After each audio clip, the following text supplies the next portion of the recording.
The moment I saw my belongings piled in the hallway like garbage, I knew my family had finally shown their true colors. What they didn't know was that I'd been preparing for this betrayal for years. And by sunrise, they'd learn exactly who owned what in this house. If you're watching, subscribe and tell me where you're tuning in from.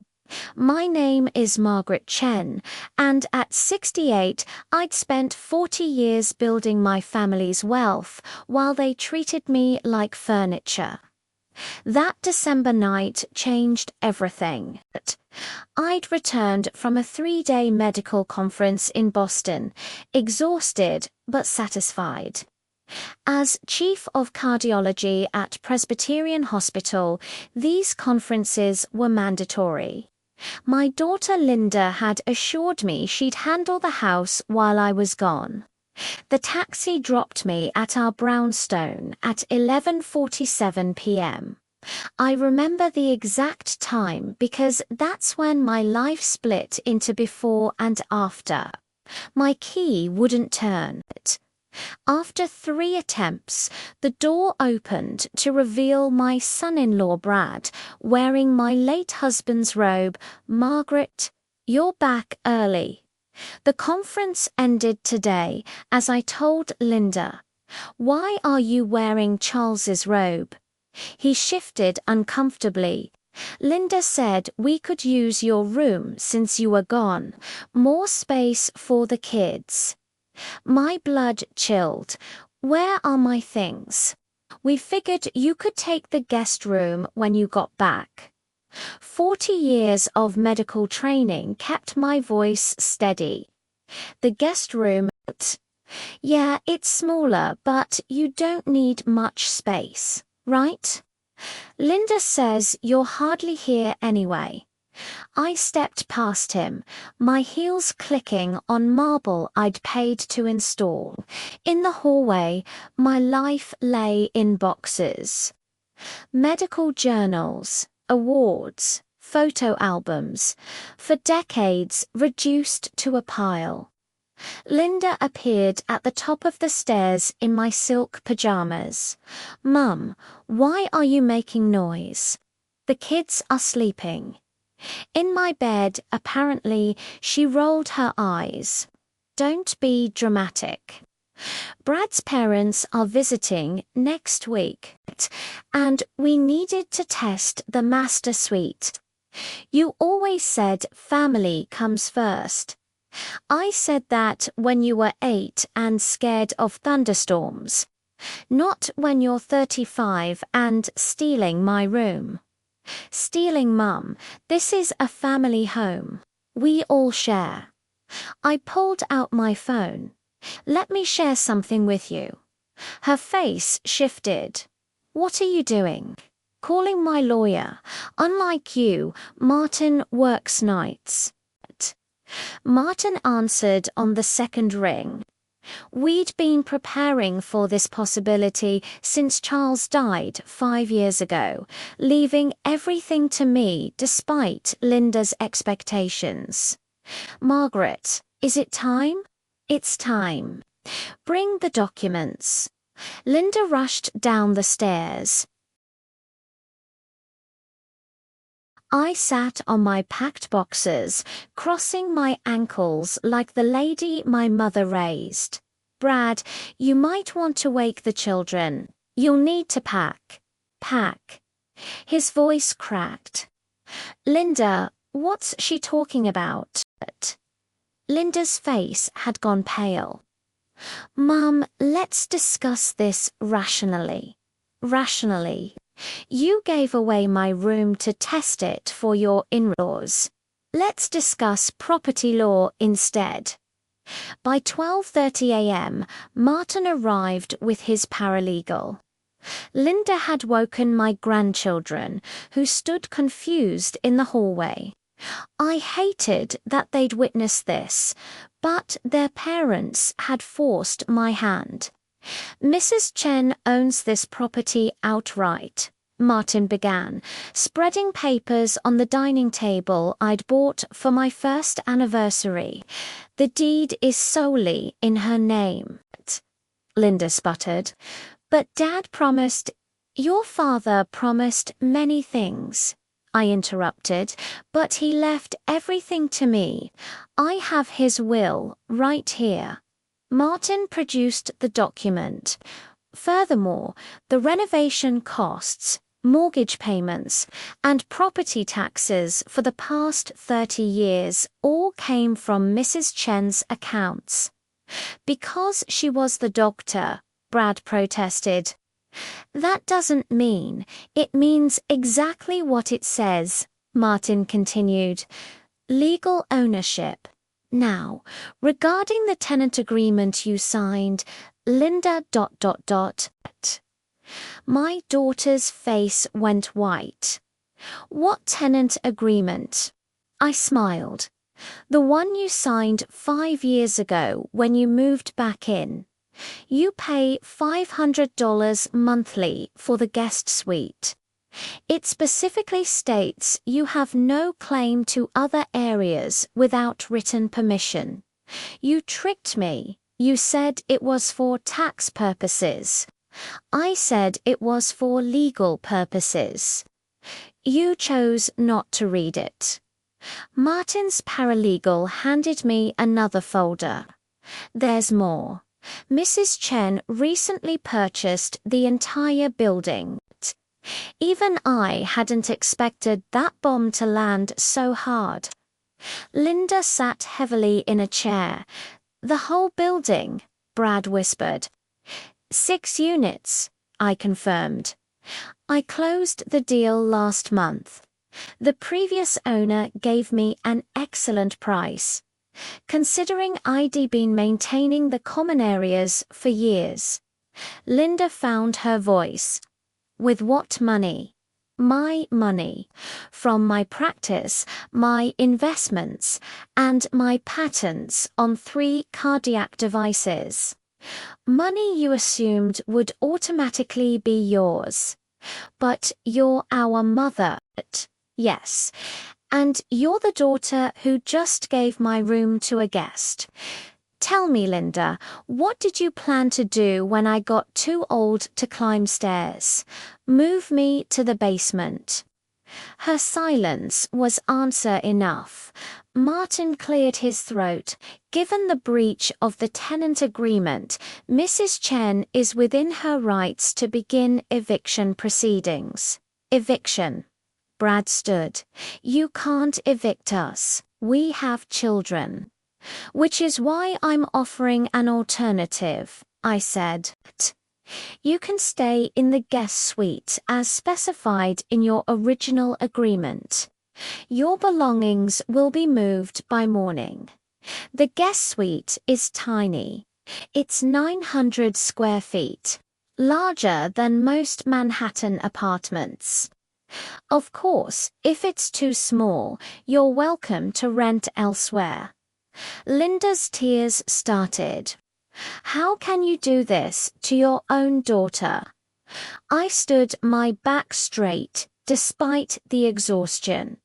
"The same way you did it to your mother." Without a second thought, the next hours blurred together. Brad tried anger, then bargaining, then threats about grandparent visitation. Martin shut down each attempt with legal precedent. By 3 a.m., they were moving boxes. I supervised from the kitchen, sipping tea from my grandmother's china. The children, thankfully, had fallen asleep on the couch. "Where will we put everything?"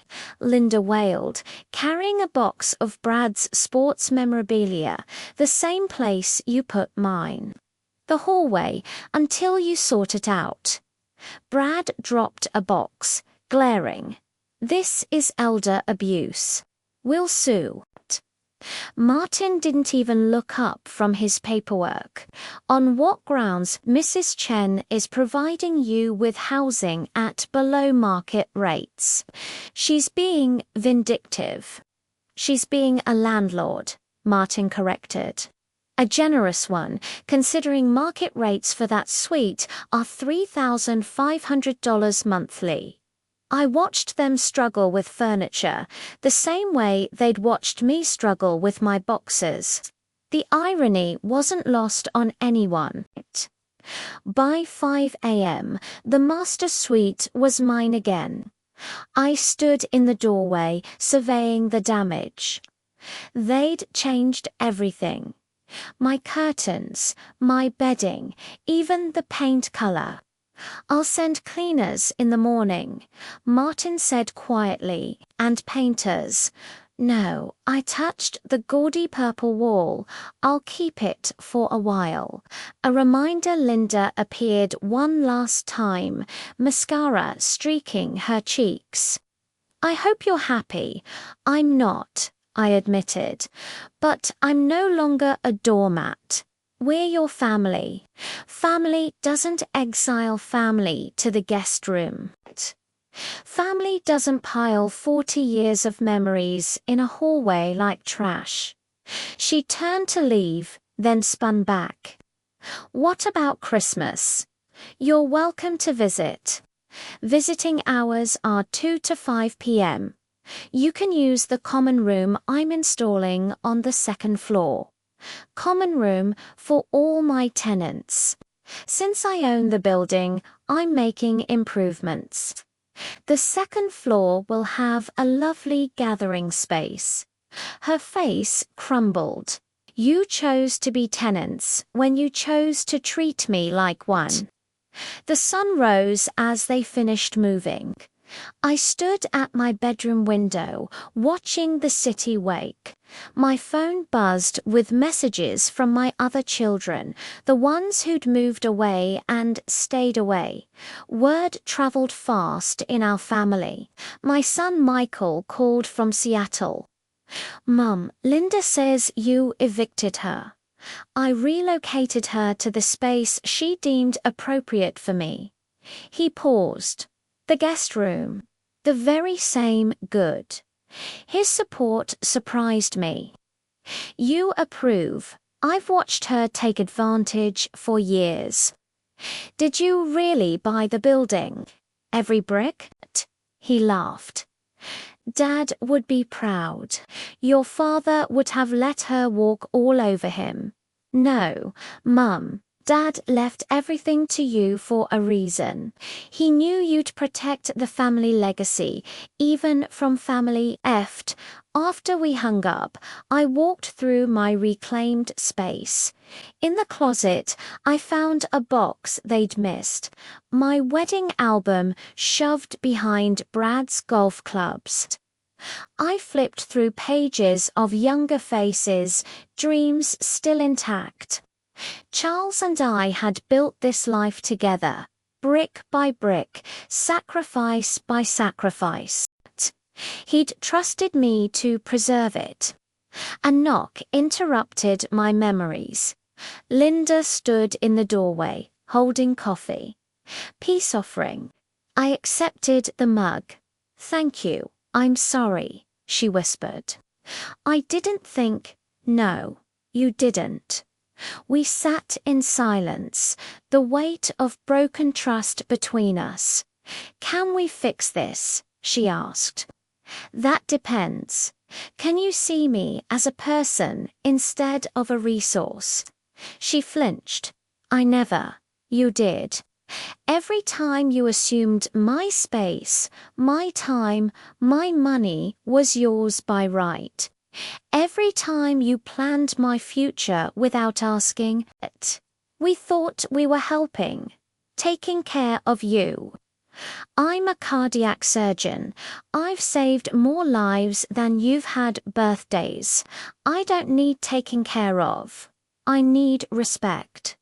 She nodded slowly.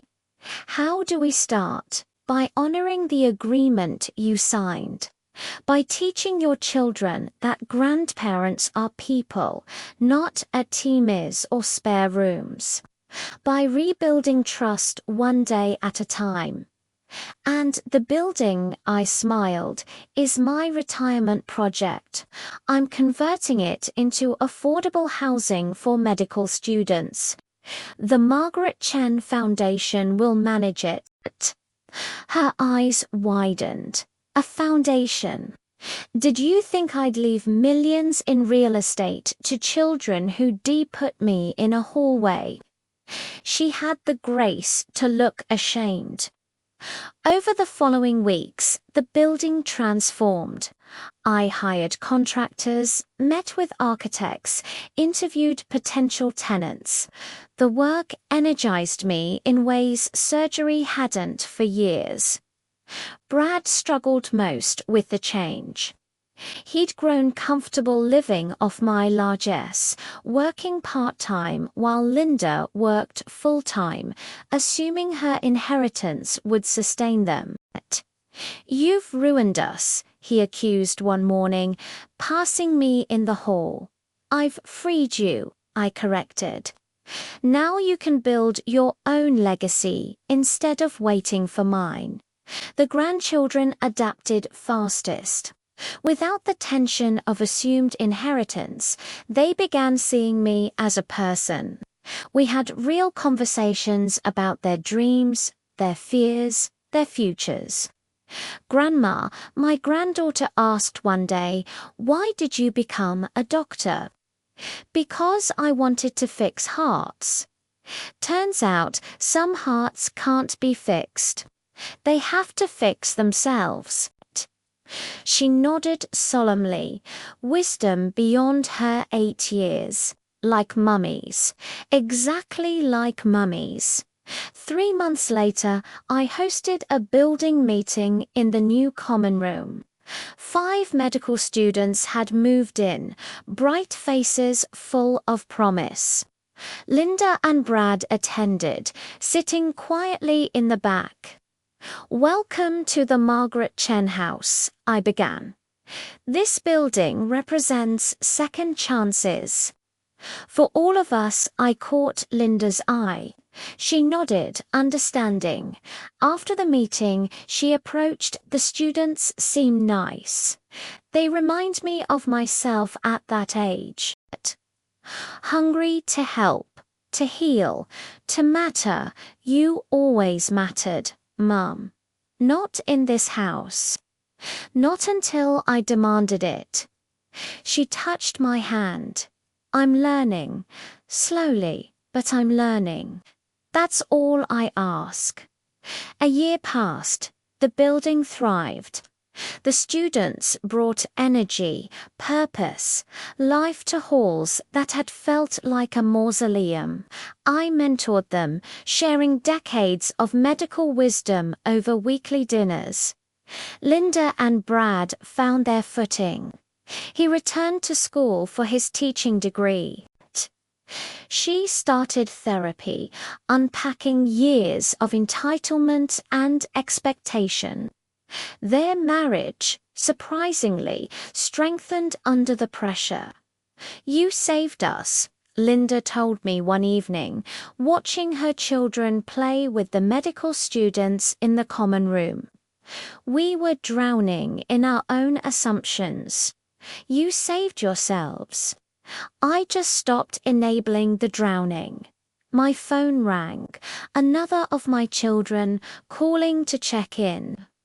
Since the night of the Great Reorganization, as the family called it, my distant children had grown closer.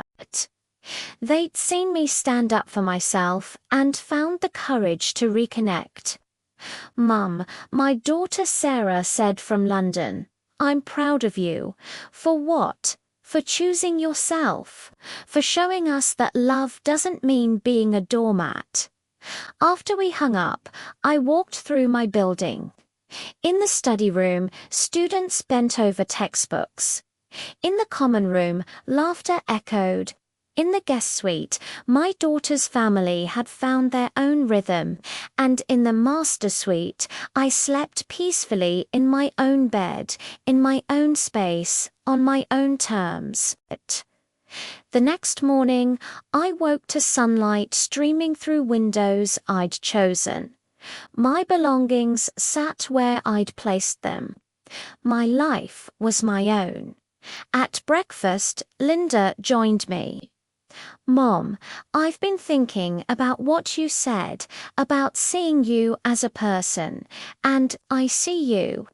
The woman who worked 36-hour shifts while raising us, who held Dad's hand through cancer, who built this life through sheer will, and I'm sorry it took losing my room to find that vision. I poured her coffee. Sometimes we need to lose what we take for granted to appreciate what we have. Like you, like me, we sat in comfortable silence, two women finding their way back to each other. The building hummed with life around us, students rushing to class, workers starting renovations on the top floor, my grandchildren getting ready for school. What's happening upstairs? Linda asked. I'm creating a surgical simulation lab. The students need practical training space. Her eyes widened. That must cost. What good is money if not to build futures? She smiled. Dad always said you'd change the world, one heart at a time, one student at a time, one building at a time, one daughter at a time. I squeezed her hand. That too, Brad appeared with the children, ready for school. He nodded respectfully. Morning, Margaret. Good morning, Brad.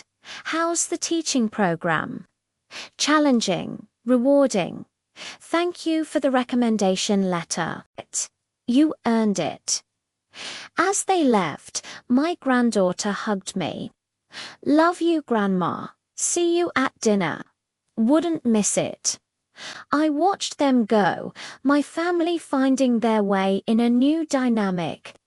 The building door closed behind them, and I turned to my day. Surgeries awaited. Students needed mentoring. The foundation required attention. But first, I climbed the stairs to my bedroom, my sanctuary, my space. The purple walls had been repainted a soft blue. The gaudy fixtures replaced with classic elegance. But I kept one reminder. A photo from that night. My belongings piled in the hallway. It sat on my dresser, a testament to the moment I chose myself, the moment I stopped being furniture in my own home, the moment I remembered that respect isn't inherited, it's earned. My phone buzzed. Another student asking for guidance, another child checking in, another day of a life lived on my terms. I smiled, straightening my white coat. Dr. Margaret Chen had rounds to make, hearts to heal, futures to build. But first, she had a building to run, a family to love properly, and a legacy to protect. The guest room had been a demotion in their eyes. The master suite, a prize to be claimed. They'd learned that night that rooms are just walls and windows. Home is built on respect, maintained by boundaries, and protected by those brave enough to demand both. Your voice matters. Share your story in the comments below. Have you ever had to stand up to family who took you for granted? How did you reclaim your space and dignity? Names and some details have been changed for privacy.